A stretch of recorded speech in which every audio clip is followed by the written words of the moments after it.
Hello guys! Welcome back to my channel. Alright, dividend investor ka ba? I-discuss ko po dito yung the best dividend investing tool kung sakaling hindi mo po alam.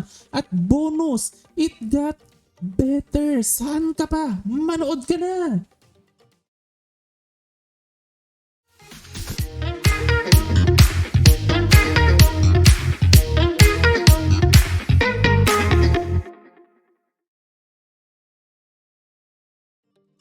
Welcome back! Ayan, sa mga taong tuwan-tuwa sa dividend investing, kailangan mo ang video po na to, no? Okay, the best dividend investing tool ay hindi po galing sa akin. Wala po akong dividend investing tool, no? Pero pag Philippine stock market ang pinag-uusapan, ang the best talaga na dividend investing tool na nakita ko so far is the TRFM Genius tool. At ang bonus po dito, may improvements po ako napansin kasi madalas ko pong sinisilip po yung kanyang TRFM Genius tool. Ginagamit ko pag nagre-research ako, pag gumagawa ko po ako ng content. Nakita ko ba? May bago. Aba, may improvements at yun ang didiscuss po natin ngayon. No? Okay, sa hindi po familiar, may YouTube channel po siya, The Retail Fund Manager PH. I-check nyo po. No? So, in my opinion, no, if you're a serious dividend investor sa Philippines, you should subscribe to his channel, no? Kasi marami po siyang insight and reminders para po sa ating mga dividend investor, no, na makakatulong po sa atin in my opinion, no? And kailangan nyo rin po maging Patreon, no, sa kanya pong channel para magkaroon po tayo ng access sa TRFM Genius tool. At ito po yung kanyang Patreon page. Pinis ko na lang po dito. Kung makikita po niyo, mapapansin po ninyo, no, marami pong pagpipilian po na tier, no.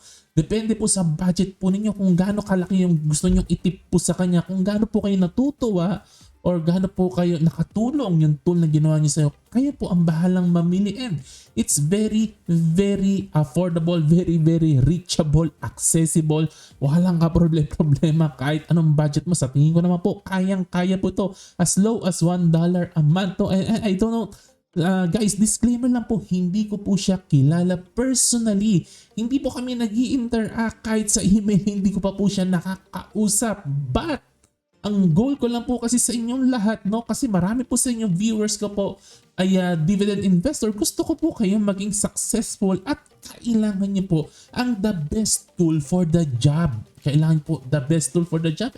For $1 po a month, super bargain po ito for the value that you get, no? And yung nag-effort po talaga ang author po nito, no, si TRFM, nag-effort po siya para mapadali po ang buhay po natin, no? And yung portfolio niyo po, alam ko na po yan, no?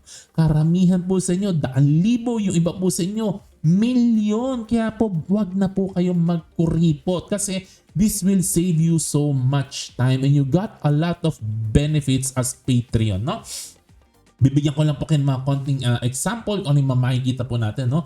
Yung mga basics po, may mga access po sa discussion, sa mga discussion, may mga Q&A na sinasagot po niya sa kanyang mga Patreons po, no? Sinasagot po niya and then nagkakaroon discussion, nire-record po yata niya at pwede po nating ma-access. Meron pong one-page stock analysis at meron pong mga links po, no, sa mga news, relevant news articles na may kinalaman po sa ating pag-i-invest sa dividend stocks, no? But ang highlight po talaga pag kayo naging Patreon, no, ay yung tinatawag na Genius tool. Ito po isang spreadsheet na marami pong tabs, no, na very, very useful po talaga sa dividend investor, no.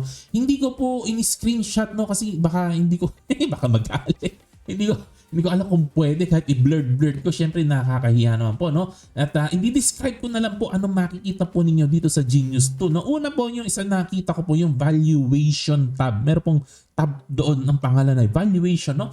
So ito po ay table ng different stocks, iba't ibang stocks po, no? At meron po siyang estimates depending on certain assumptions, lalo-lalo na po yung growth assumptions po ninyo kasi magkakaiba po tayo ng opinion sa growth assumptions. So nilagyan po yan ngayon ng mga estimates po niya. Ano ang kanyang fair valuation sa mga iba't ibang stocks po na ito. And this is very, very valuable.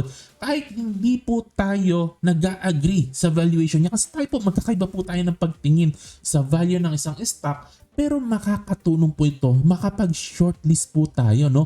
Kung alin yung magiging worthy sa ating atensyon. Kasi makain po sa oras na tingnan natin ang bawat stock at evaluation po natin isa-isa po yan. Makain po sa oras po yan, no?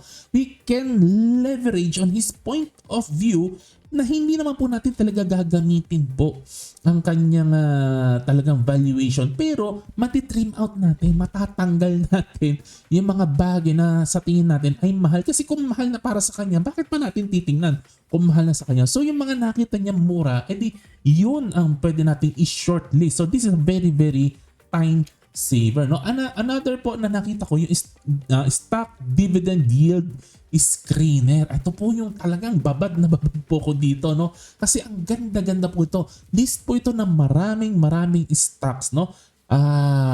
Hindi ko alam kung halos lahat o halos lahat yata na nagbibigay ng dividends nakalista po dito at nakalagay po doon yung history ng dividend yield for the past few years. Kaya kitang-kita po natin kaagad yung pattern ng dividend yield for the past few years, and this is very important kasi ang ganda po nito, kitang-kita natin agad yung trend. Visually nakita natin kung alin ang interesting, alin yung growing ang dividends, alin yung na-maintain, alin yung nagpa-fluctuate, alin yung minsan lang magbigay. Kitang-kita na po natin agad yung pattern. Kasi po, kasama po yan sa pag-analysis po natin ng stocks. Pattern po talaga tinitingnan po natin dyan eh. Yung mga history, evidence, yun po talaga po yan, no? Ano pa? Next po, REIT Dividend Yield Screener. So parehas lang po ito sa isa.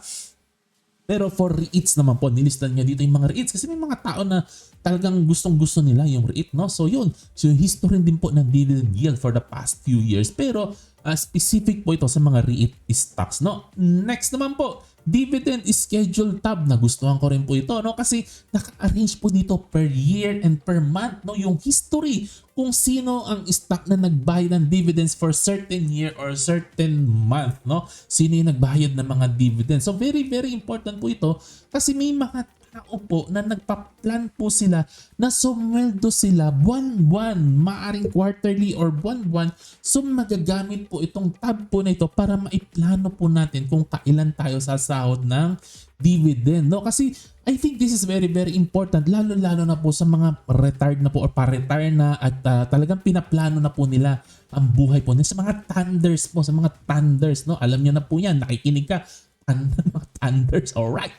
At i-discuss na po natin yung mga bagong bagay na nakita ko na nagustuhan ko rin po, nagulat po ako dito, no? Yung isa po na nakita ko po yung TRFM Genius Screener. Bagong tab po ito, no? Ngayon dito po sa tab po na napansin ko, mas konti yung stock, hindi lahat nilagay niya dito. Namili lang siya ng several stocks and then nilagay niya dito kung pumapasa ba ito on certain criteria. Kung pasado ba, mura ba yan, lumalago ba, kamusta ang debt niya, nako-cover ba niya yung debt niya, at iba pa pong criteria. So, napakaganda po nito. Again, very valuable for saving our time kasi makakapag-start tayo with a solid na short list, no? Next naman po na nakita kong bagong tab is yung Genius Overview, no? List po ito na marami. Ito na po, maraming stock na po nakalist dito, no? Halos lahat po yata nandito, no?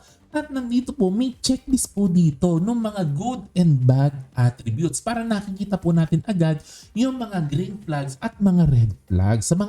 Kasi may mga tao po, magkakaiba po tayo ng tinitingnan na criteria. No? May iba't iba po tayong red flag or green flag na importante po sa atin. So dito, nandun na po, naka-arrange na po siya. So kitang-kita na po natin agad kung alin ang magiging interesting sa atin. Kasi pagkita mo doon, ay, ayoko ng ganyan, ayoko ng mga stock na maraming utang. So, kita mo na agad dun eh. Ganun po eh, no? So, tanggal na po yan. Okay? Ay, gusto ko yung mga mura lang, mga cheap. Kita mo na agad dun. Alin mga naka-check, no? Malinaw po ba? So, very value. Gusto ko po itong bagong 2 tabs po nito and very helpful po in my own opinion. Again, I think po ang point po ni TRFM, no, is hindi po siya nagre-recommend ng kahit anong stock that we buy or sell. Or hindi po niya sinasabi na mag-act po tayo based on the information na nakikita natin sa kanyang tool. But I think for me, ang point po ng TRFM Genius tool is ginawa po ito to save us time, not to act. Hindi po para gamitin ito as the only research tool, no? But something na makakasave po ng time sa atin kasi nakaayos na po ng mabuti ang mga data at nakikita na po natin agad visually at talaga pong time saver. But kailangan pa rin po nating gawin ng ating sariling detailed research and analysis. Pang shortlist na po ito or pang general research po, no? And then tsaka po tayo papasok po sa ating detailed na research pag may nakita na po tayo doong interesting na stock na sa tingin natin magugustuhan po natin, no? O yun lang naman po, no? And I wish si TRFM, no, all the success in the world. Bakit? Kasi nakikita ko po ang laki po ng effort na nilagay niya po sa tool po na ito, no? At malaking tulong po ito sa mga dividend investor at sa inyo po lahat na viewers ko po, no, subscribers ko na dividend investor. I wish you all the success. Kaya nga po pinapoint ko na po kayo sa the best tool kahit hindi po sa akin galing, no? Ano na ako pakialam ko sa akin galing. Hindi ko na kaya i-provide sa inyo ang lahat. Ako'y iisang tao lang. Kaya ipopoint ko po kayo kung saan kayo dapat pumunta. Ito, try nyo po ito. Try nyo po ito, no? So tool TRFM, no, kung nakikinig ka or kung napapanood mo po ito, no, hindi ko po sure kung okay lang sa'yo na di-discuss ko yung different section kasi hindi ko alam kung you think na gusto mong itago, ayaw mong malaman ng tao in public, no, yung mga different sections, no. So kung hindi po okay sa'yo, mag-comment ka lang sa baba or shoot me an email and ipuput na ko yung video po na to. Pero kung okay lang sa'yo, hahayaan ko lang po yung video na to. Pero of course, I refrain from taking screenshots na lang po, no? Ayan. But guys, no, if you love saving your time, kung gustong gusto mo mag-save ka ng time, wag ka na po magkuripot, no? Yung iba nga po sa atin, no? Marami po sa atin gumagastos ng libo-libo kung saan-saan po tayo nakasubscribe. Alam ko po yung mga yan, no? Tinuturuan tayo ng mga trading, tinuturuan tayo ng investing. Ang mamahal ng ginagastos po natin, no? To learn investing and technical analysis, no? Pero dito po tool po na to is dirt cheap, guys, no? And kung hindi mo nagustuhan, hindi, 1 month lang, hindi mag-quit ka na, alam mo, wala pong mawawala sa'yo. $1, wala pong mawawala sa'yo sa $1. Wala na pong halaga. Masyado ang $1 po ngayon, 57 pesos. Ano ba naman po yun, no? At yun lang ang ating daldalan po ngayon. Basahin nyo lang po mga disclaimer ko po, no? Ayan. Alright, like, subscribe, share, hit notification bell. Kwentuhan po tayo sa comment section. As always, happy investing, to God be the glory. Happy investing. God bless. Bye-bye.